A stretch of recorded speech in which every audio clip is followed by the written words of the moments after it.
Okay, so we are in Job 9 and 10, and this is the Job's second response in the first cycle of speeches. He's responding here to Bildad, who had the really, I don't know, blunt speech in chapter 8.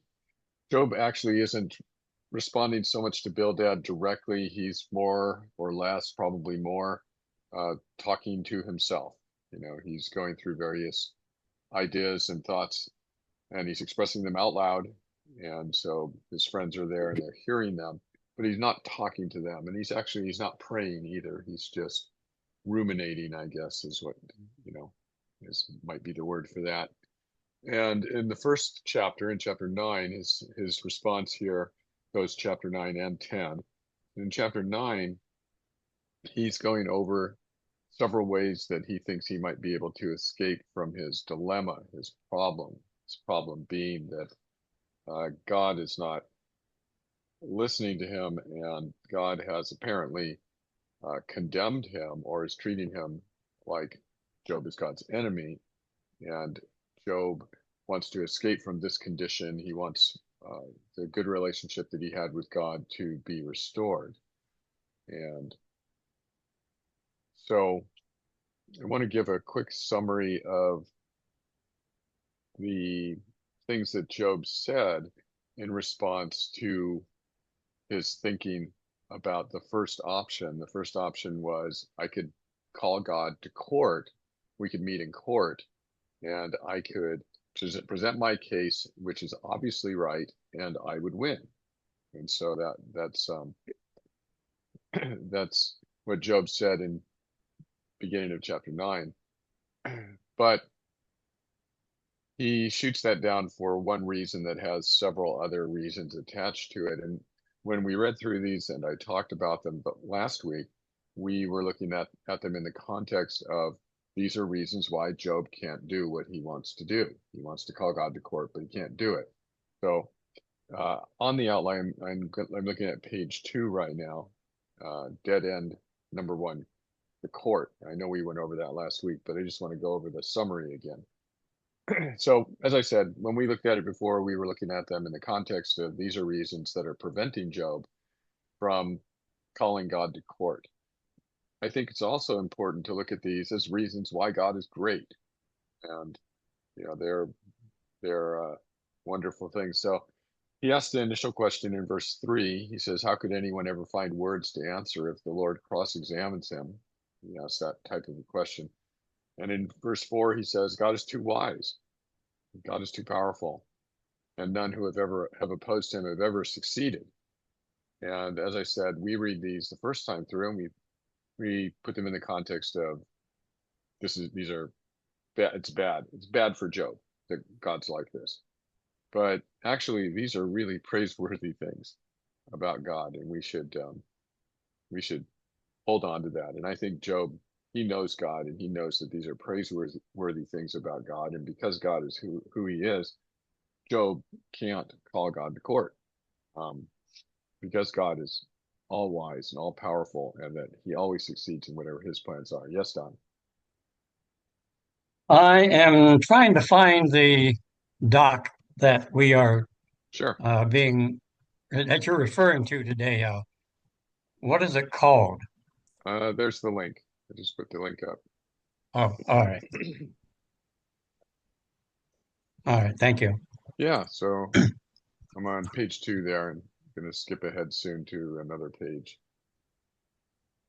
So I wanted us to read through these responses, these reasons why, because of who God is, Job can't do what he wants, in the sense of he can't call God to court, um, and look at them as reasons that God is to be worshipped and praised, and reasons why we find comfort in him. So he's wise, he's powerful, he's more powerful and more wise than anyone or anything, and he always succeeds in his plans, and nobody can stop him. Those are great things. Uh, he acts without our knowledge or prior consent. He does things that we wouldn't have thought of. He does things that we don't think are so great until, by his grace, sometimes he lets us see the end result of them. He's not accountable to us. He doesn't take orders from us. We can't manipulate him. These are really great things. Um, he's the judge of all the earth, meaning that he is exceedingly righteous and holy and wise, right?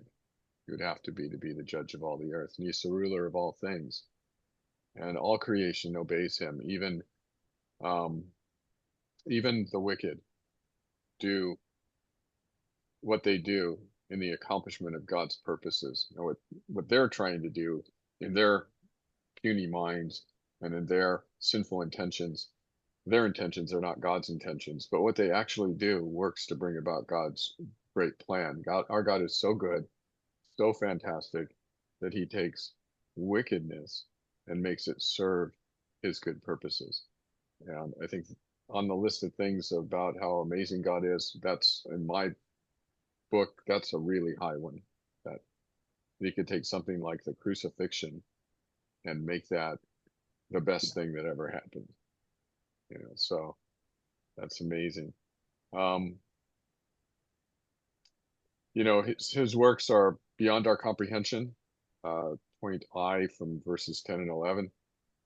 He does things, and we are unable to fully understand what's going on, and this humbles us. This should humble us because we know that he knows what he's doing, and he's doing something to bring about his good purpose.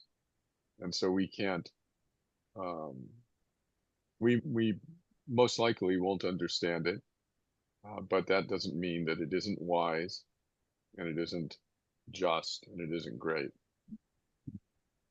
And Job's conclusion in that section was that no one can question the rightness or wisdom of what God does.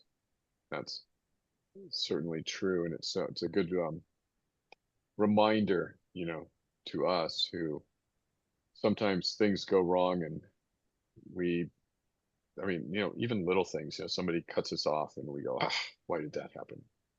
Um, well, that too is under God's control, right? We just need to not react like that, because that is a questioning of God. That is a kind of a, if I was running the universe, I certainly wouldn't have let that happen type of attitude.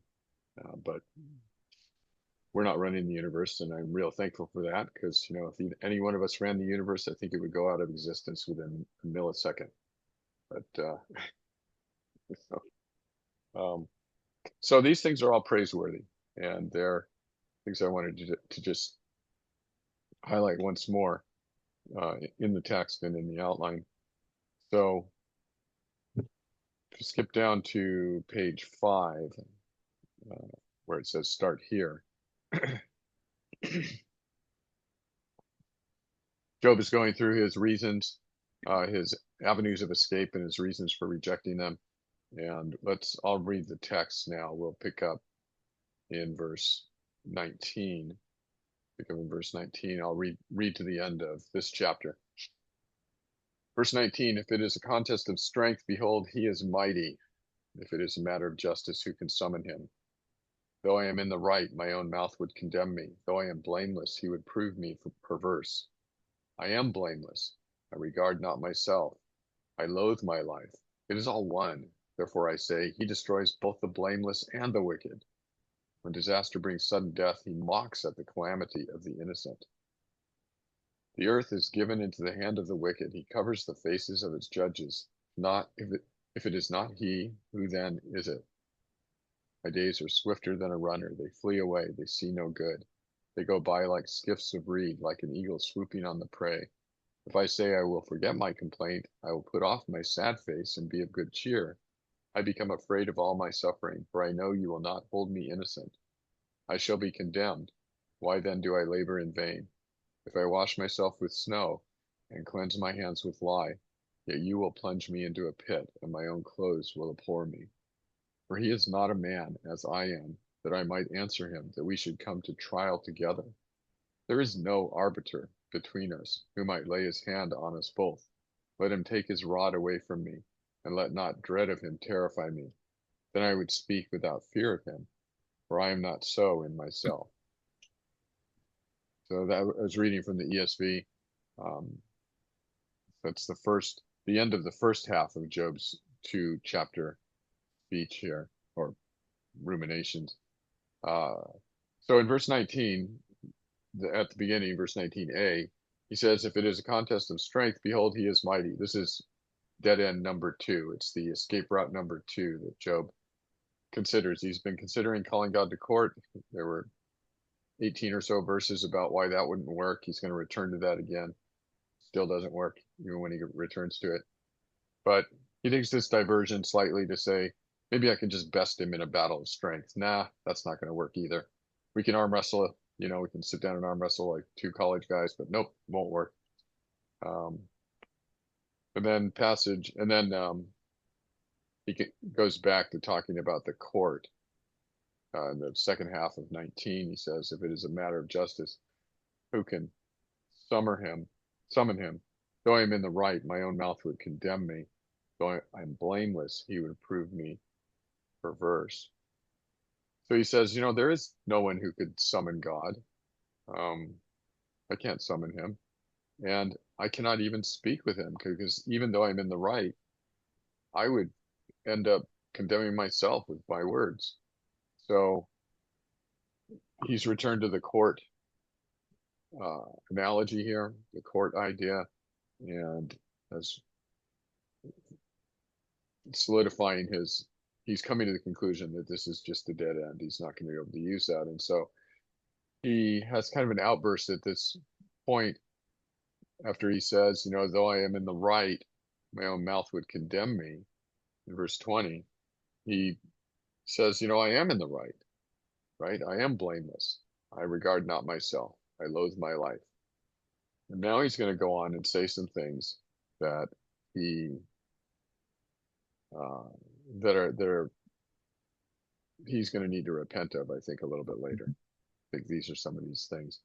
But before we get there, wanted to look at chapter 7, um, verse 16. You don't have to go there, but Job had said in verses 6 and 7, this is when he was speaking to Eliphaz, my days are swifter than a weaver's shuttle and come to their end without hope. Remember that my life is a breath. My eye will never again see good. And in 16, he said, I loathe my life. I would not live forever. Leave me alone, for my days are a breath.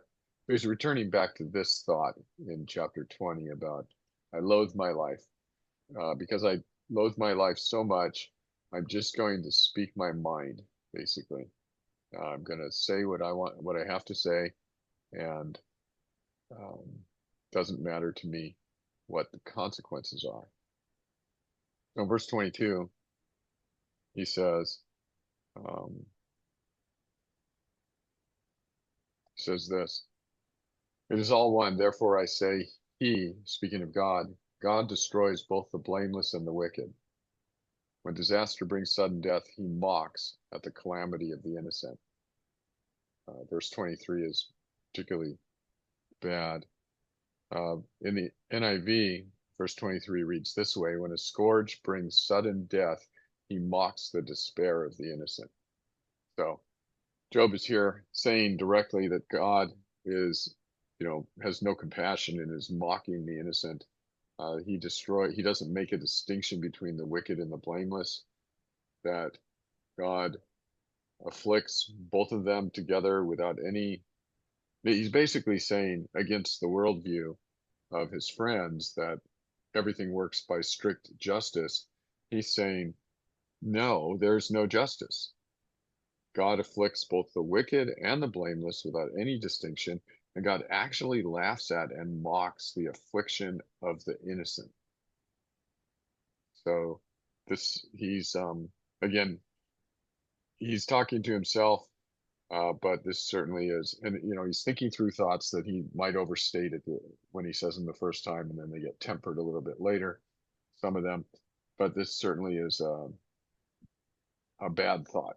It's not a helpful thought about God. But he is what Job is doing is he's directly contradicting assertions made by both Eliphaz and Bildad. Um, So before we look at how he's contradicting them, does any of you guys have anything you want to say, anything to add here? Yes, I do. I have a Yeah. question Yes. Okay, go on ahead. starting in verse 32. He says, he's talking about God. He says, "For he is not a man as I am, Right. that I might answer him." And he goes on, "No arbiter, etc." And then he ends up in verse 35. "Then I would speak without fear of him, for I am not so in myself." What does he mean? I am not so in myself. Does it mean he's not like God? What does he mean?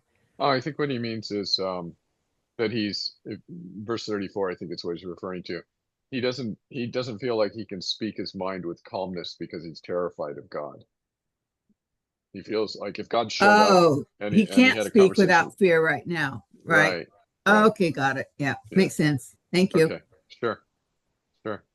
Catherine? Yes. Um, I've been restudying this particular section, verses 20 to 22, for a couple of days, and I'm happy that you've brought it up now. In verse 22, you said you read from the ESV, Mm-hmm.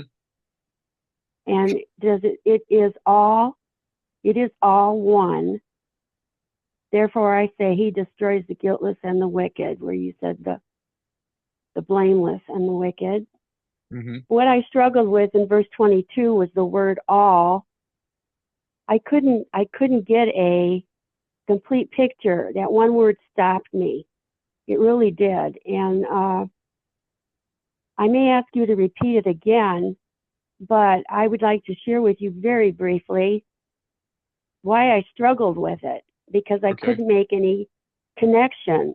I kept going over everything from verse 1 of chapter 9 all the way through over and over again, and I keep coming back and coming back because I'm looking for key words and key thoughts, and it just keeps bouncing for me. It just keeps bouncing between how he recognizes the glory and the wiseness and the power of God. There's no doubt that Job knows in and out and upside down who God is, and yet he makes these disparaging, horrible, I say, accusations against him as if he is doing God's thinking for him. Based on that, as my Bible is teaching, I have several keys that identify why certain words are identified the way they are. And Mm-hmm. all in verse 22 is in italics. And in this Bible, the NASB, it says any words in italics are used in this text to indicate words which are not found in the original Hebrew, Aramaic, or Greek, but are implied by it. That didn't take me anywhere. It just told me that it's an italicized word that is not found in the Hebrew, Aramaic, or Greek. Can you enrich me a little bit why I'm so stuck on all? Why? Yeah, sure. What? So I can Okay, add some comments. Maybe they'll be helpful. So you're right. In the New American Standard, it has the word all in italics, and that right. signifies, and I think that's a really good thing that they do. Some other translations do the same thing where they italicize words that the translators have added for clarification, meaning that those words are not in the original manuscripts that they're using, or the manuscript set that they're using to translate from. So, uh, so assuming that the syntax is the same, or the word order is the same, then what you're left with is the original would say something like, "It is one, therefore I say." And so they just added the word all. Um, Job is doing, I think, Catherine, that the word all is only significant in that it's the New American Standard is trying to replicate kind of an idiomatic saying that that you hear from time to time in English. It's all the same. It's all one. Mhm. Um, Mhm. and Okay. so Job is saying something along the lines of, "It makes no difference. I mean, your argument is that God, he's saying to his friends, or he's thinking through their argument, and he's saying, you're saying God makes a difference, he makes a difference between um, the wicked and the righteous, but he's treating them the same. It's all the same. It's all the same. And Oh. he destroys the guiltless and the wicked. Um, so, Hmm. I see Becky. I see your hand, Becky. Go ahead.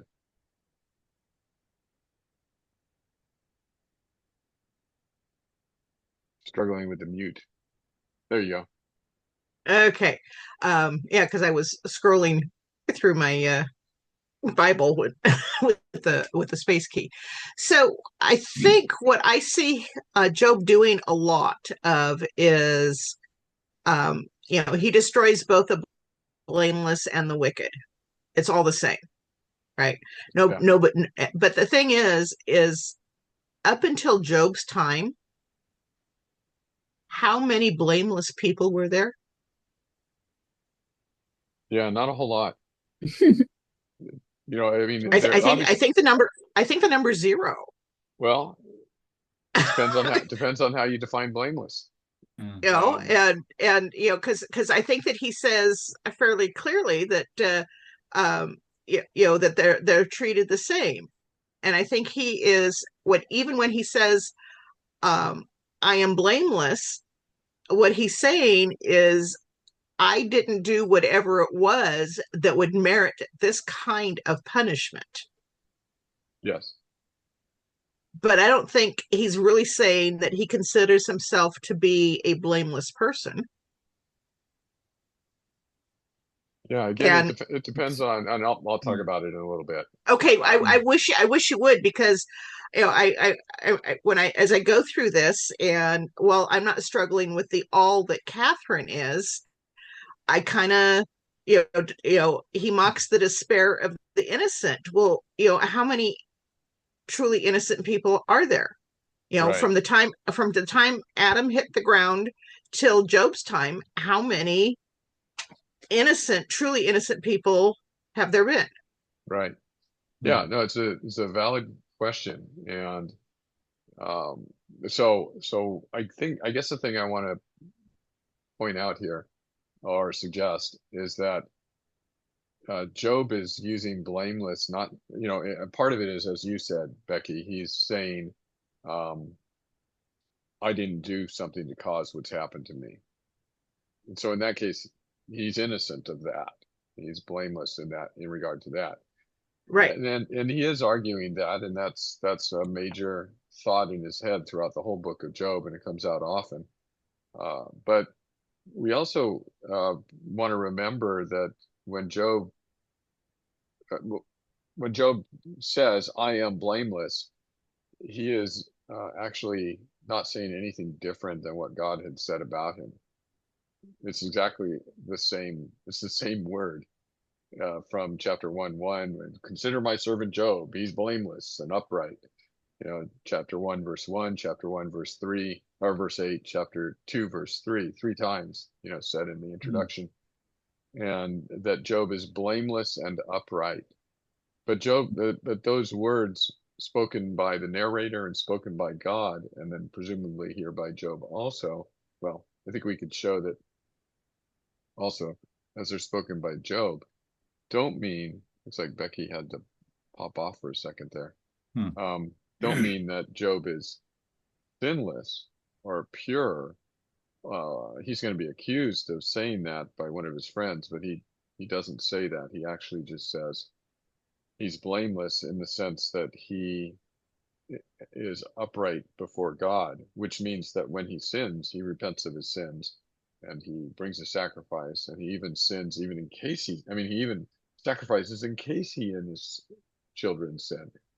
He's very concerned with God. So in the in the biblical worldview, there are people who are called righteous and blameless and innocent who still sin and who are not perfect because the words aren't being used as uh, they're not synonyms in those contexts for sinless. they're just saying they're synonyms for redeemed. Mm-hmm. The That's what I was going to redeemed. say, redeemed. Yeah. Yeah. Mm-hmm. And so Job is saying, I am blameless before God. And when he says that, he's not wrong. You know, he's basically saying, I'm one of God's favored people. Why Mm. is he treating me like an enemy? Mm. Right? So I wanted to Yeah. say, I guess, two things about this section, and you're asking about general comments. Yeah. One thing here, I I see him doing a bit of a like an internal critique here when he's and that is of his friend's wisdom, right? Right. So to some extent, I see his words here being he's somewhat adopting their worldview in order to expose it. Mm, So he's not saying these things absolutely about God. He's he's he's internally critiquing. So he's adopting their worldview and saying, okay, according to your wisdom, the righteous prosper and the wicked get punished. And he's saying, and so he's throwing it back in their face, saying, look at the world, and the world doesn't comport with what you're saying. According to just observing the natural world, the the righteous and the wicked appear to suffer the same fate in a lot of ways, right? hmm hmm And so therefore, when he says something like, it, I don't, I agree that he's maybe speaking out of turn a little bit in terms of some of these more shocking statements that he says about God destroying both the blameless and the wicked and mocking the calamity of the innocent. Um, but I think there is a good part of that is just according to observation, natural observation. If you look, that's what it looks like, Yeah. right? hmm Um, so I think that's part of what's going on here is for one, he's separated from God right now. He's without God, so he's speaking from that standpoint of sort of not being in the spirit, so to speak, and he's also engaging with the worldview of his friends. So that's how I sort of temper a lot of this. Yeah. And then the other part is that I'm struggling with is of the courtroom, the general courtroom structure. And I don't know if I'm being over literal in how I'm using it as a framework, or if I'm taking a slightly different uh, structure of it compared to how you are. Because with the courtroom scenario, I don't see him disputing wanting to go to court to dispute against God. He's not trying to tell God, he's not bringing a dispute against God. He wants he and his friends have a disagreement, have a dispute, and he wants to go to God to have him settle the dispute. Um, and so when he says things like, we don't have a mediator, and how can I win this case? He's not winning the case against God. He's saying like, whatever arguments either side of us put forward, none of them are going to impress God, and none of them are going to really touch his actual wisdom. And um, so, and not having a mediator is like there's nobody we're doing these earthly wisdom like discussions or disagreements. This is all beneath God, and so if we were to get that courtroom situation, we wouldn't really have a mediator in that situation because God is so above us hmm that like I said, and that's sort of where I get this like it's all the same is yeah, that's all the same from the standpoint of natural view. The wicked and the righteous seem to be suffer a lot of the same fate, but also in God's forum, these these different arguments amount to the same thing, which is they fall well short of God's wisdom. Mm. Yeah, I think that there's a lot of things that you said that are helpful and true. Um, and yeah, certainly he's interacting with his friend's worldview, and he is his comments to himself are represent a rejection, of their worldview. He's rejecting it wholesale, and he is also, as you said, his comments are a reflection of what he sees. He's basically asking, basically wishing that they would see it too, right? That it's like that. Of course, as well, everybody knows, what what happens if a person has a completely different worldview, and you say, oh, but God destroys the innocent. The answer is, but they weren't innocent, Mm. right? So, not that that has anything much to do with what you said, but it just shows the futility of trying to change someone's worldview without them. It has to be changed internally by God, first. But I would say that he is in chapter 9. He is thinking of God and him having it out in court, where it might not be acrimonious. It might not be a two parties, he's against God, God's against him Mm. type of thing. It could be more like there's some problem here and let's work it out type of discussion. But he does use, like in verse 3, right? If one wished to contend with him, speaking of God, one could Hmm. not answer him once in 1,000 times. NIV, though they wished to dispute with him, they would not answer him. And then he goes on and talks about uh, meeting God in court and not being able to answer him and all of that. So it's all coming from this verse 3 about dispute or contend Mm. with God. And so then that brings us down to the arbiter or mediator section.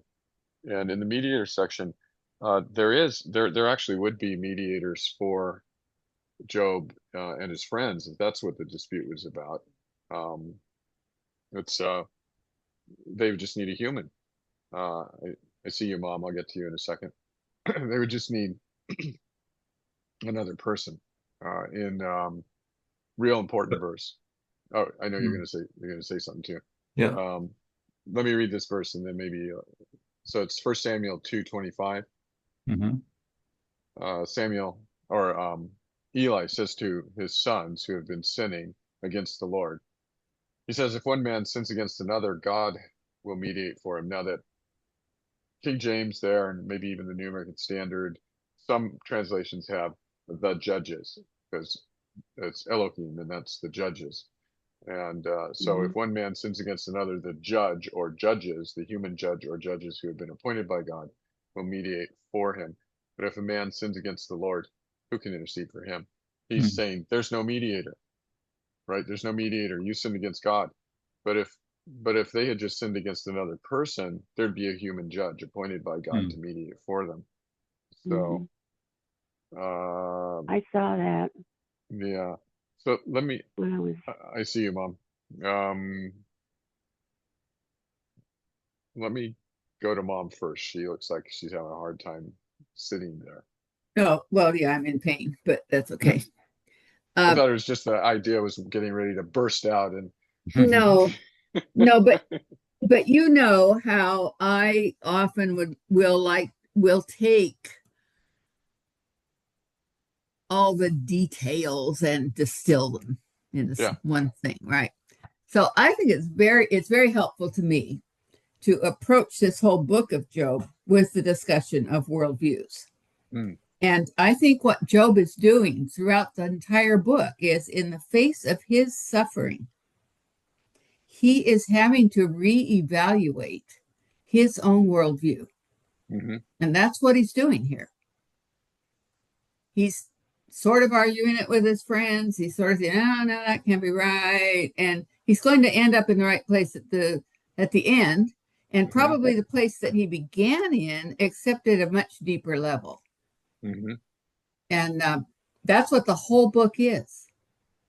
Yeah, I agree. I agree with that. And So Mike, I taught the book of Job in 1 minute. you did it. You did the whole thing. You summarized it. We don't have to read the rest. Direct.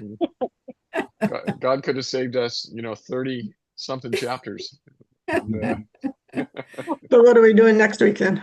yeah, guess we could have Mom do Revelation. She could summarize it in a sentence. It'd be good to go. Yeah, Oh, there you go. please no. Another piece of cake. Yeah, maybe Ezekiel. You could do that one.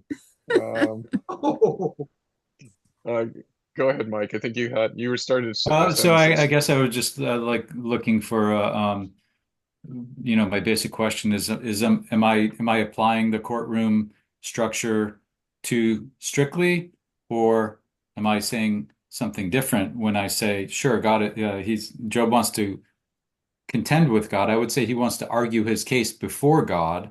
Yeah, Right. that's his contending. He doesn't have a case against God. He's not saying that God is wrong about anything. He wants to vindicate his view, which is that God is not like, I'm not suffering this calamity because I did anything wrong. That's not how God necessarily works. So he's looking for God to vindicate his view. He doesn't have a case against God. Right. He so I think you're right about that. I think that it's easy to read Job and conclude that Job, at least in these sections we've been reading, that conclude that Job, his basic case is, God, you are attacking me, uh, but you have no reason to do that. You're in the Hmm. wrong for attacking me. And it's easy to read his statements and come to that conclusion. And the more generous way to read them, and sometimes the more generous way is wrong, you should just read it the way it's being read. But the more generous way is that Job knows God has a good reason, but he doesn't know what that reason is. And Hmm. he wants God to tell him, why are you treating me like this? Hmm. Um, so it's either, God, you're wrong to treat me like this, or God, you never do anything wrong, but I don't really understand why you are treating me like this. Um, Right. Okay. Yeah. So I think it's because both are going on. He's both contending. He wants to be vindicated with his friends that, no, what you're saying is wrong. What I'm saying is right. But he is appealing to God to say, can you answer me? Like, why? yeah, Like, right? So he is sort of appealing to God to making something of a demand to God, um, which is, what is your reason for doing this? yeah, something like that. I think is going on. It may sometimes border, just maybe even go over the border to, you're not treating me right. He does say some things that are pretty hard to not interpret like that. Hmm. Yeah. Um, and but he's at his worst, and he's talking out loud to himself, and he's going Hmm. through different ideas, and he's rejecting them. Hmm. And I don't think a person can be rightly condemned for an idea that they express and then reject. Hmm. Right. So, at least on a human level, I can't condemn him for that. Um, he's not acting on this. He goes, "Here's an idea. No, that's a bad idea." So, uh, but the arbiter section, when we get to it, it's interesting because he brings up the idea of a mediator, and he pretty much rejects it, Hmm. right? He says, "Oh, there's no mediator," but then later on, it's going to be the foundation of his hope that there is going to be a mediator. Hmm. So let's look at chapter 8, verse 3, I think it is. going to look at two things that Bildad said. So Bildad said in chapter 8, verse 3, does God pervert justice, or does the Almighty pervert the right? The answer to this question, Bildad assumes, is no. Job, when he says um, these two things, he destroys both the blameless and the wicked. When disaster brings sudden death, he mocks at the calamity of the innocent. And then he says, the earth is given into the hand of the wicked. He covers the faces of its judges. If it is not he, who then is it? He's basically saying, yes, God does appear at least, it's at least in appearance, that God is perverting the right. He is treating the righteous and the wicked the same. He is laughing at the innocent, and he has given the world into the hand of the wicked, which is the exact opposite of the outcome of the worldview that he is contending with, right? The worldview that he is facing from his friends basically works like this. There's so it's strict justice, right? We know that. You do a bad thing happens to you. You repent or you do a good things happen to you. And wise people learn from the bad things they've done and they don't repeat them. And so the frequency of their being condemned or hitting a hard time or having something bad happen to them happens less and less frequent because they grow, they understand, they learn from their mistakes. And so they do good things and they do them continually and they figure out, if I do good things happen to me, no bad things happen to me. And so what happens on that worldview, theoretically at least, is that in the world, you see a continual separation between two types of people. People whom things go well for and people who have trouble. And you can tell them apart because the people who things go well for them, they're wise, they're smart, they're intelligent. But the people who, bad things continually happen to them, they're wicked, they're evil, and they're stupid. And those are the words that Job's friends use to describe. They call him stupid, they call him foolish, to describe the wicked. And so you have this separation. And eventually, in that worldview, what happens to the wicked? They die, they're annihilated, they're gone. But the righteous persevere and grow and rich and prosper, and and so it's you have a complete separation of the righteous and the wicked. You have a visible separation of the righteous and the wicked, and over time, you have no more wicked eventually. Um, so, oh, so when and so the Lord never gives the world into the hand of the wicked on that worldview. Only the righteous prosper. But Job in verse 24, chapter 9 says, the earth is given into the hand of the wicked. And he says, God did that. If it wasn't him, who was it? And so he's directly contradicting Bildad at chapter 8, verse 3, when Bildad asks the rhetorical question, does God pervert justice? Does the Almighty pervert the right?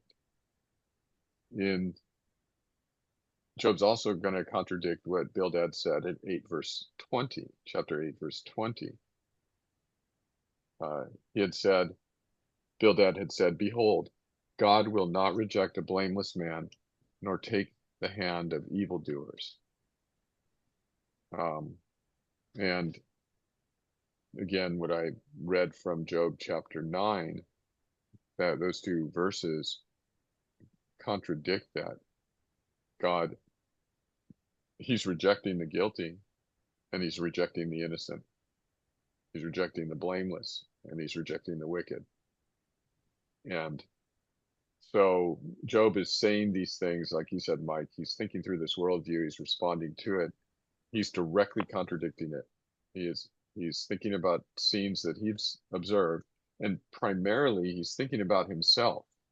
He is an innocent, blameless person who has had calamity happen to him, who calls out to God and God does not answer. And he has been treated like one of God's enemies, like a wicked person. And so he's basically, when he says to his friends, look at me and understand what's going on, this is what he wants them to see. No, the righteous don't always get rewarded. Look at me. No, God doesn't always make a distinction between the righteous and the wicked. Look at me. So he's making that type of a presentation. And of course, his situation is the prime example of all of these things, right? So in chapter 4, verse 7, Eliphaz had said, he'd asked this question, um, again, rhetorical. Eliphaz is going to assume a negative answer. He says, remember, who that was innocent ever perished? He assumes nobody. Or where were the upright cut off? Never, nobody. That's what he's assuming. Job is saying, no, God destroys the righteous. God destroys the innocent. Look, look at me. You know. And so he's looking at his own experience, and of course, there's other experiences in the world that he could see. And Becky had asked about, what other innocent and righteous people? How many were there since the fall? Well, there are a lot of redeemed people since the fall, and in again, God speaks of the redeemed as righteous, blameless, innocent, despite the fact that we sin. Those words don't mean perfect. And Job and his friends are able to make a distinction visually in the world between wicked people and people who are not wicked. And you have to call them something. So let's just call them innocent or righteous or blameless. So they can see that there are people who do wicked things, and wicked things happen to them. And that probably is a pretty good general rule. It might be uh, proverbial almost. And when people do good things, people live a good life and, stay away from wickedness and evil. They might have more things happen to them that are pleasant. It could be true, but it's not always true in every case. And that's what the worldview of Job's friends says. It's always true in every case. So you only need one counterexample to disprove the whole worldview. Job is the counterexample. So, so but their basic, the worldview of Job's friends has one thing going for it. The fundamental tenet of that worldview is that God is just. That's absolutely true. They just have the wrong arena for where God displays his justice. They cut it off too short. The story's not over. They say when you die, it's over, but it's not over. God, there's going to be a lot of things that are made right on the last day. Not before that. We live in a messy world, right? So Job says some hard things, but he's looking at his own experience and he believes he's interpreting them right. He's saying, God has completely rejected me, a blameless man, an innocent man. He's brought calamity on me and he won't listen to me. He's mocking at my pain. So he's kind of I think that's what's going on here in these harsh statements. He's misinterpreted his own situation because he doesn't have the benefit of chapter 1 and 2, right? And we read it and go, oh no, Job, you're wrong. But Job doesn't know that. He's walking by sight there. Mm-hmm.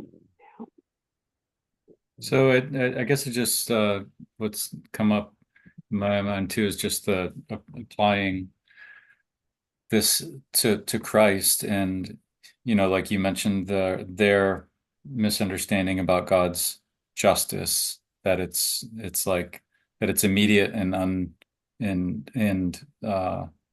they don't seem to account for God's righteousness and mercy, and they just see it as a mechanical, like justice just always gets done, and to where they say things like God would never visit calamity upon the righteous, right? Mm-hmm. Whereas the very core of God's redemptive plan is to punish and crush not only somebody who's been deemed righteous, or not even somebody who's been deemed righteous or redeemed by God, but somebody who is in himself righteousness and Right. is crushed by God. And so it completely exposes their worldview as they don't even see like God's redemption. Yeah, it is all worldviews that it's representative of all non-Christian worldviews. They're all anti-gospel in the same way. Innocent people don't suffer the wrath of God. That's what they say. But that subverts the gospel, because as you pointed out, that's exactly what's happening in the gospel. Uh, so if God never punishes the innocent, for things they didn't do, and afflicts them with calamity for things they didn't do, then there is no substitutionary atonement. And then we're all damned, right? Because Right. the thing that the worldview, the other thing that all non-Christian worldviews do, the there's so many major flaws, but a major flaw in that worldview is that they do not take seriously either the weight of sin or the holiness of God. Mm. They say, Mhm. "Oh, you did Yeah. a bad thing. You can just say a few words, and it's okay. Then God will restore you to your place, and you'll be better off than you were before." That's what his friends have said, right? They said, "Oh, I don't know what you did, but Mhm. whatever you did, I mean, it must have been terrible. Look what You'll happened to you. just But have to just watch the go ahead and YouTube later. It was okay, good. just say a few Mhm. things to God, make some repentance, You'll just have to watch the and YouTube version later. Period. okay." He answered your question. I'm gonna put my mom on mute. I think she's talking to Becky. Um, I'll answer the question again, Becky, after we'll be done in just a few minutes, so I'll go over it again. She's gone now. She's Oh, okay. gone. I'll send But her a I'm text. sorry about that. I forgot.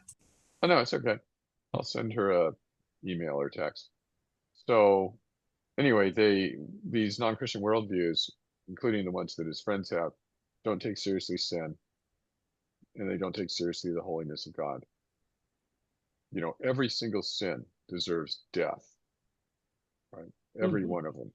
Yes. And there is Yep.